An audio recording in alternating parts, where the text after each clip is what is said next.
Welcome to the Neurokrish podcast.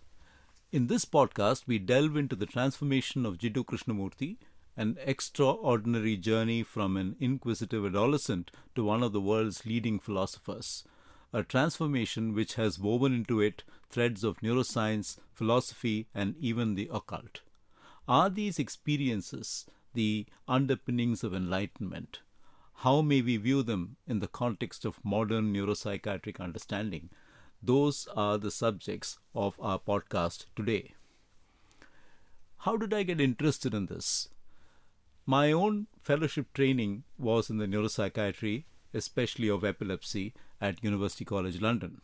And I have always been fascinated by how seizures lead to transformative experiences and spiritual experiences. And this led me to think about how saints and seers like Jiddu Krishnamurti have these experiences. And one of the very interesting things was that Jiddu Krishnamurti's experience is one of the best documented transformational experiences, and it appears very, very well in the biography by Pupul Jayakar. The documentation was by Charles Leadbeater, about whom we'll hear more during this podcast.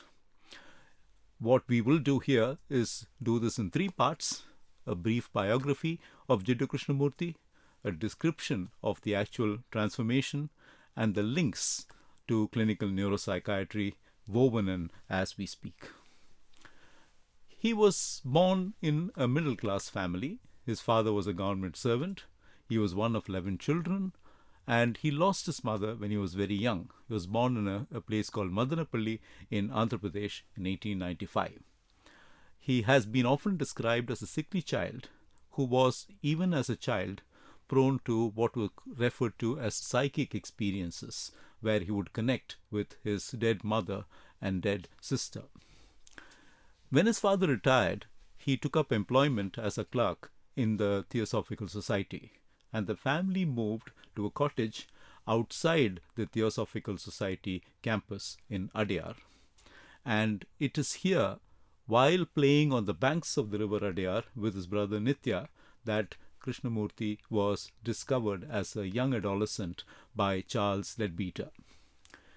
What Charles Leadbeater saw in Krishnamurti was a wonderful aura. And this led eventually to Krishnamurti being chosen as the chosen one through whom they expected, the Theosophical Society and movement expected, the world teacher would manifest. As part of this, Krishnamurti and Nitya, his brother, his constant companion, were exposed to the finest people in European society. They were exposed to a life very different from the one that they had been living. And they traveled to many parts of the world. In 1922, Krishnamurti and his brother traveled to California and stayed in a cottage in the Ojai Valley. It was thought that the area's climate would be beneficial to Nitya, who was suffering from tuberculosis, but it was here that Krishnamurti met Rosalind Williams, a young American lady who would later become a very important part of his life, but in that time became a very important part of his transformational experience. And it was here that Krishnamurti went through an intense, life-changing experience, one that has been variously characterized as spiritual awakening, a psychological transformation, and physical reconditioning.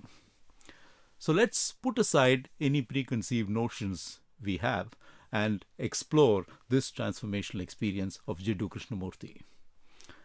The prelude, as it's described, is described by his brother Nitya, that on day one he had a painful lump in the nape of his neck, the size of a marble, which seemed to be a contracted muscle.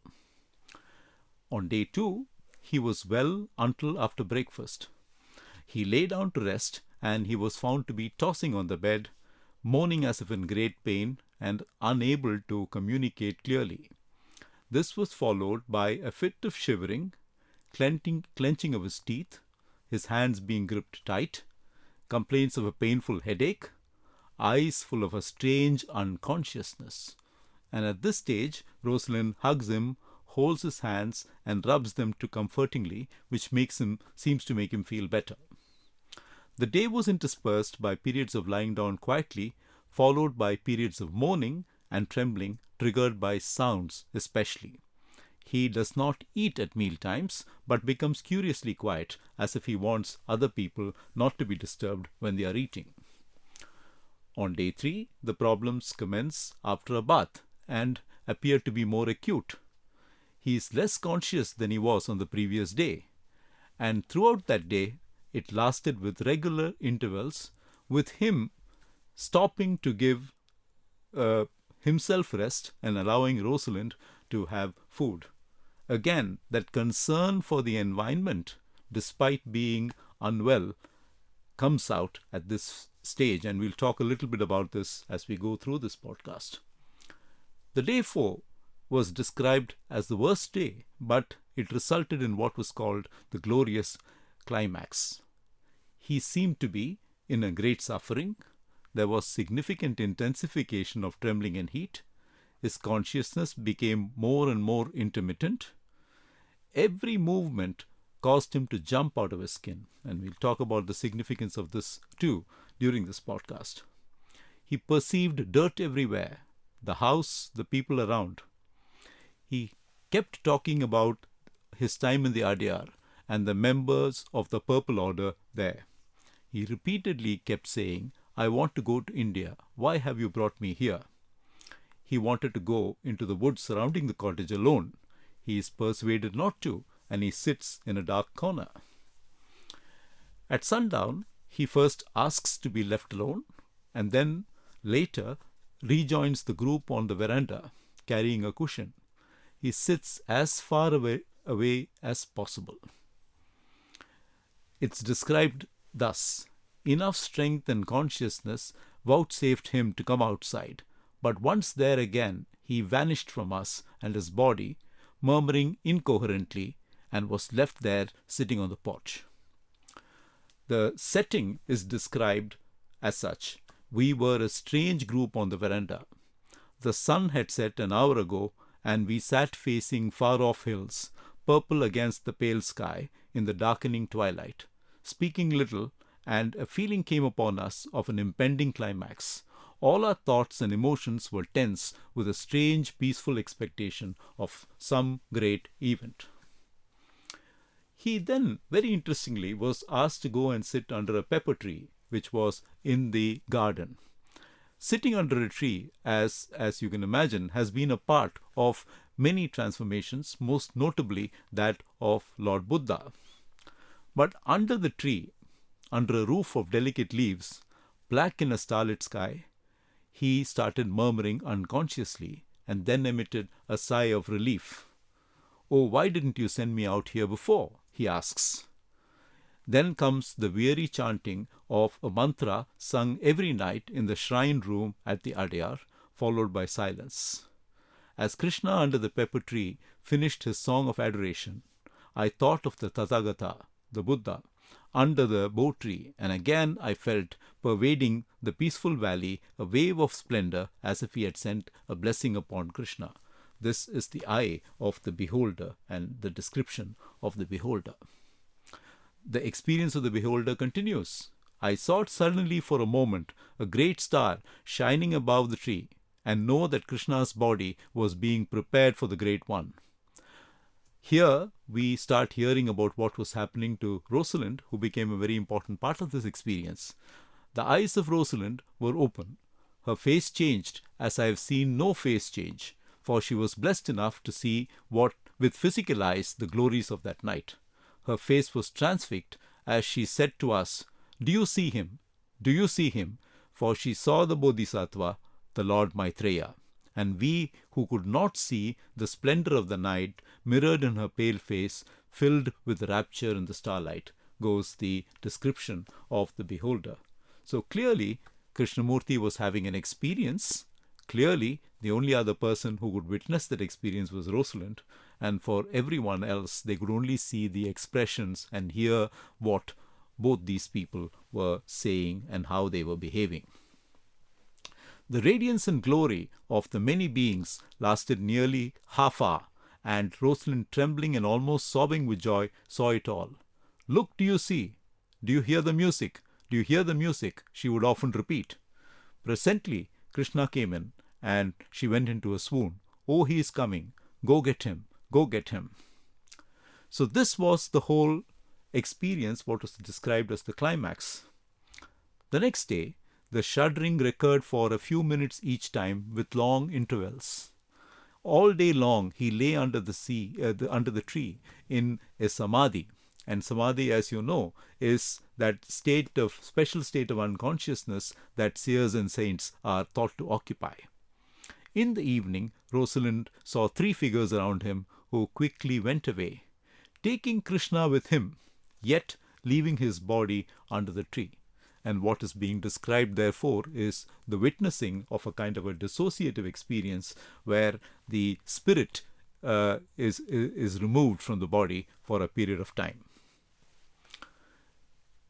2 days later, Jiddu Krishnamurti gives his own account of what happened. Thinking about the message given by Master K.H. in Australia, wanted to achieve those orders as soon as I could, thought about it every day. This was done most casually and carelessly. And then I realized where I was wrong. I started to meditate, and meditation became easy. I realized the need to harmonize all my other bodies with the Buddhic plane, the highest plane of consciousness. And to do this, I had to keep them vibrating in the same rate as the Buddhic plane. The main interest in this plane was to see Lord Maitreya and the Master. And what seems to be happening, therefore, is that Jiddu Krishnamurti himself became an active participant in this process of waiting for the Master, whereas previously he had been a casual observer of the very same process. With that idea clear in my physical mind, I had to direct and control the other bodies to act and to think the same as on the noble and spiritual plane. During that 3-week period, my intense concentration on Maitreya, I found it easier. I found myself getting calmer, and my whole outlook on life changed. Sitting under the tree, I felt myself going out of my body. I saw myself sitting with the delicate tender leaves of the tree over me. I was facing the east, and the east, of course, has great significance in a number of spiritual experiences, and of course is a very important direction in which a lot of religious activities and spiritual activities are directed towards. Then I could feel the vibrations of the Lord Buddha. I beheld Lord Maitreya. I was so happy, calm, and at peace. I could still see my body and was hovering over it. What's interesting is not just his own experience of dissociation, that as if he was watching himself from above. This mirrored what Rosalind described to the other people on the veranda, that she saw Krishna leave his body with these 3 beings, and the body was left behind. And that is a very curious thing, that both the person experiencing what was happening and the person watching it had a very unique and similar experience. He talks about his turning point. There was a profound calmness both in the air and within myself, the calmness of the bottom of a deep, unfathomable lake. Like the lake, I felt my physical body with its mind and emotions could not be ruffled on the surface, but nothing, nay nothing, could disturb the calmness of the soul. The presence of the mighty beings was there with me for some time, and then they were gone. I was supremely happy, for I had seen. Nothing could be the same again. Very interestingly, let me repeat that statement. I was supremely happy, for I had seen. Nothing could be the same again. Talking about, therefore, a transformation. He goes on to say, I have drunk at the clear and pure waters at the source of the fountain of life, and my thirst was appeased. Never could I be thirsty. Never more could I be in utter darkness. I have seen the light. I have found compassion which heals all sorrow and suffering. It's not for myself, but for the world. I have stood in the mountain top and gaze to the mighty beings. Never can I be in utter darkness. So clearly what Krishnamurti describes at this stage is a very uplifting and unique experience. I have seen the glorious and healing light. The fountain of truth has been revealed to me. The darkness has been dispersed. Love in all its glory has intoxicated my heart, and my heart can never be closed. I have drunk at the fountain of joy and eternal beauty. I am God intoxicated. And let me repeat that again. I have drunk at the fountain of joy and eternal beauty. I am God intoxicated. Very, very interestingly, a lot of this goes against what he talked about later on in life as he actually became a world teacher and philosopher in his own right. But this was the experience as documented by Charles Leadbeater. Let's ask ourselves what these experiences mean in the modern context of medicine. So when someone tells you they see various beings, they hear conversations which are both heard and seen, we consider these hallucinations or vivid imagery. We think about auditory and visual hallucinations. We think of them as being part of psychotic experience. When someone tells me, I'm watching myself from above, that's the experience of depersonalization. And depersonalization is something that happens when people are in either experiencing high levels of anxiety or can be quite a normal experience when one is, for example, an actor or performer on a stage. There is often a sense of I'm watching myself and I'm performing. There was a profound calmness. So amidst all this mental storm, when someone tells you that there was a period of calmness and following that various experiences like hallucinations happened, one often thinks of this as a delusional mood. A delusional mood is a strange feeling that precedes a primary delusion. It's a very important and cardinal feature in diagnosis of schizophrenia. Rosalind, trembling, almost sobbing with joy, saw it all. Look, do you see? Do you hear the music? She says. This we would consider, in modern parlance, a shared delusion, what we call a folie à deux, when two people are deluded about the same thing or claim to have the same experience. It can also be vivid imagery that accompanies heightened sensorium. It could be a mass hysteria type of experience. I was supremely happy, for I had seen nothing could be the same again. And again, we would call this a primary delusion, a euphoria that might also follow a hysterical experience. So when one considers what Jiddu Krishnamurti went to and the way it is described, and one looks at it clinically from the modern context, there are various not very, complementary interpretations that one might reach, and indeed some very pejorative interpretations that one might reach. He goes on in his letter to Leadbeater to say the following: after August 20th, I know what I want to do and what lies before me. Nothing but to serve the Masters and the Lord. Now I feel I am in the sunlight with the energy of many, not physical but mental and emotional. It's noteworthy to remember that he was a sickly child and he was quite prone to falling ill. My whole life now is consciously on the physical plane, devoted to the work, and I am not likely to change. Now, once again, when I put on my clinician's hat and review the whole experience and look at the entire spectrum of symptoms that Jiddu Krishnamurti went through, pain, increased temperature, altered consciousness, an exaggerated startled response, he would jump out of his skin every time he heard a sound, repeated episodes of shaking, all of this indicate a seizure syndrome. Fits or epilepsy are electrical storms in the brain. What's very unusual for this being a seizure syndrome are that he could be quiet when comforted, that he could become quiet during meal times. People with seizures can't ordinarily control themselves in that way. and he retained a memory of the event and was able to describe it later.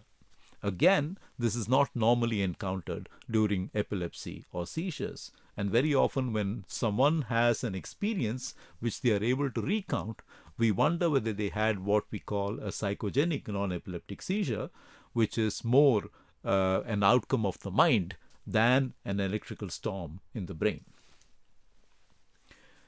And of course, all these experiences, the hallucinations or vivid imagery, seeing beings, having conversations, the depersonalization, watching oneself from above, the delusional mood, there was a profound calmness, the primary delusion, I was supremely happy for I had seen, nothing could be the same again, the folie à deux, a shared delusional experience with Rosalind.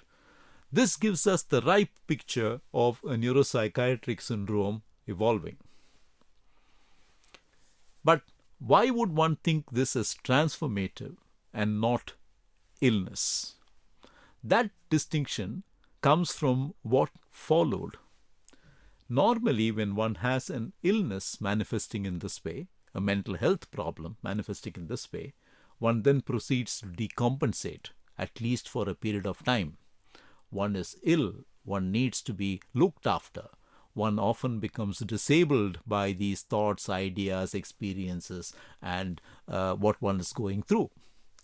This was not the case with Jiddu Krishnamurti. Not only did he emerge unscathed from this period, which was relatively short, his faculties were enhanced by the experience, as he himself reported a few days later. He underwent a positive transformation. He became the chosen one. He occupied a special place in the world. And true enough, it was not just a special place in the world thanks to being part of the Theosophical movement. He went on to become a world-renowned philosopher with many, many followers around the globe. And one has to therefore ask, what appears to be a neuropsychiatric syndrome with seizures and altered consciousness, or indeed other experiences which one would consider very unusual, is this what led to the positive transformation? Is this what has become the basis of enlightenment? And that's the question that we have to ask ourselves.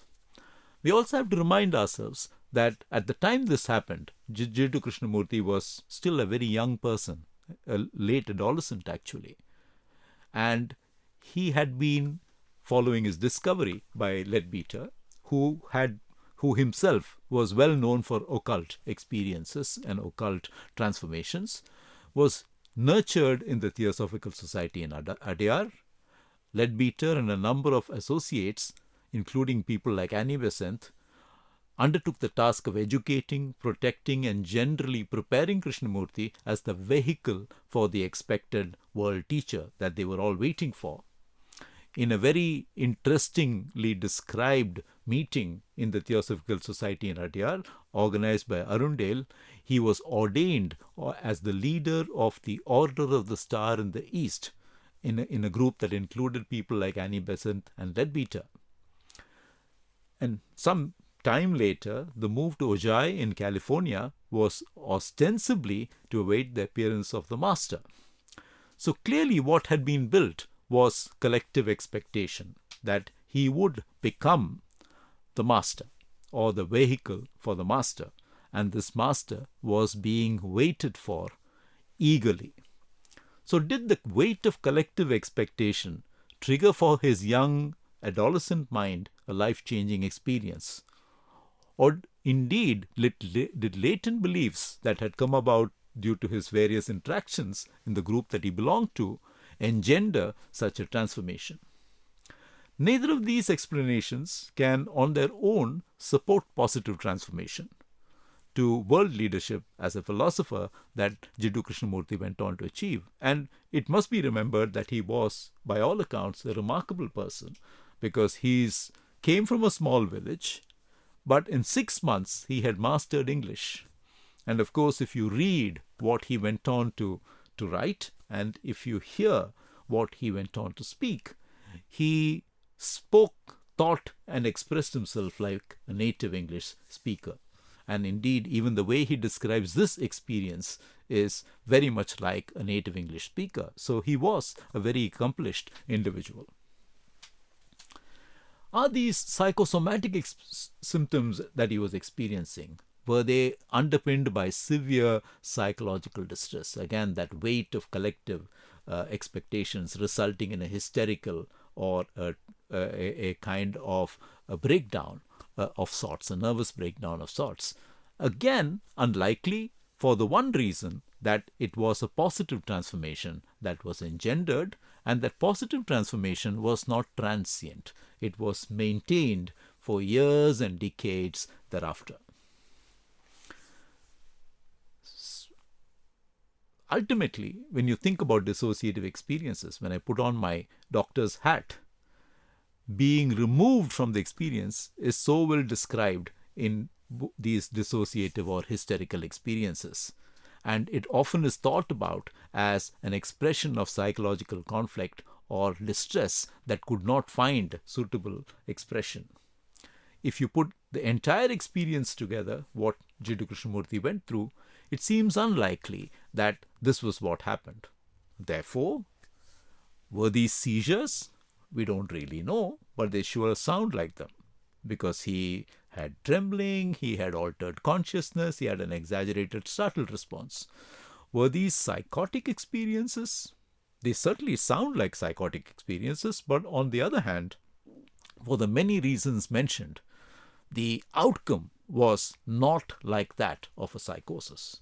Was this hysteria? Was this dissociation? Was this a young mind overburdened by the weight of collective expectation? Again, the outcome seems to suggest to us that it was not any of these things. And if you think about the outcome, it was a positive transformation from being a young lad who was perhaps capable of being influenced to someone who could take on the mantle of a world philosopher, a world teacher. And that was a very positive and, one would think, a very quick transformation that happened. The question then we have to ask ourselves, we do come across transformational experiences in other people. Do all these have neurobiological underpinnings? There is research, both fMRI research and EEG research, that has looked at a group of Carmelite nuns who could at will put themselves into what they called a state of union with God. They could actively summon up a mystic experience. And this is obviously through repeated practice. And both the fMRI study and the EEG study went on to show that specific brain regions became activated when they were in the state of union with God, and when compared to other times when they were not, control situations where they were not. So clearly, something changes in your brain when you go through what one might consider transformative. So what are these eureka moments? One could think of them as periods when your brain, mind and soul, the Trinity, are talking to one another. It is in these moments that there is sudden clarity that often follows a period of confusion and turmoil, of pathos. It is in these moments that we often experience unique insights, contemplate momentous decisions, and perhaps take definitive steps that may have an impact on our whole life. It is in these moments that we experience a deep understanding of ourselves and the world around us. Clearly, these are precious moments when our thoughts, beliefs, and emotions meet with our inspiration. And we should therefore ask ourselves, is it important for the brain, mind, and soul trinity to talk to one another? And Michael Trimble in this regard says, the possibility that one could study the soul, the human soul, by associating inspirational human experience with religion, music, poetry, and literature with the brain is tantalizing, to say the least. And I quote him from his book, The Soul in Your Brain. We have many, many descriptions of saints and seers, especially in the East, especially in India, who are reported to have achieved states of enlightenment. What are the unique dots that connect at this point? If you think about it, Most of this requires a special brain and mind. And when you learn from Jiddu Krishnamurti, it perhaps is that young brain and mind that can be influenced. It requires preparation, opportunity, support, encouragement, and guidance. Jiddu Krishnamurti clearly had all this. Some of the other saints and seers, whom we'll talk about in later editions of the podcast, did not. And for example, Sri Ramana and Sri Ramakrishna did not have this kind of organized support, nor did they have anyone document their experiences. But clearly, all of them achieved these eureka moments when the brain, mind, and soul trinity were talking. What happened later in Jiddu Krishnamurti's very illustrious life was in sharp contrast to these early experiences. His new vision and consciousness continued to develop together with an evolving vocabulary. He spoke and wrote with greater and greater ease, and progressively what he said was free of theosophical terminology. On 3rd August 1929, he dissolved the Order of the Star. He stated that he had made this decision after careful consideration during the previous 2 years, and specifically he said that I maintain that truth is a pathless land and you cannot approach it by any path whatsoever, by any religion or by any sect. This is my point of view and I adhere to that absolutely and unconditionally. The moment you follow someone, you cease to follow truth. So this whole concept of a world teacher was one that he himself went on to debunk. When he was questioned about his transformation in later years, or indeed of being a world teacher, he was described as being purposely vague. It has also been suggested that the descriptions of the transformational experience came from Charles Leadbeater, who documented them, and may not actually reflect a record of the events as they happened. Indeed, there is a possibility that this was cleverly put together in order to create what the Order of the Star in the East was aspiring for at that point in time, a world teacher who would communicate through Jiddu Krishnamurti. What we do know, however, is that Jiddu Krishnamurti did undergo similar experiences periodically throughout his lifetime. And even later in his life, there are periods during which he is described as going through what he called the process. The transformation of Jiddu Krishnamurti, therefore, is one of the few in the world that are well documented. And as we've analyzed it here, it holds valuable lessons for those of us who are interested in how neuroscience and mental health link up with transformational moments and enlightenment. Thank you for joining me in this thought process. Do follow the NeuroKrish podcast for more such explorations.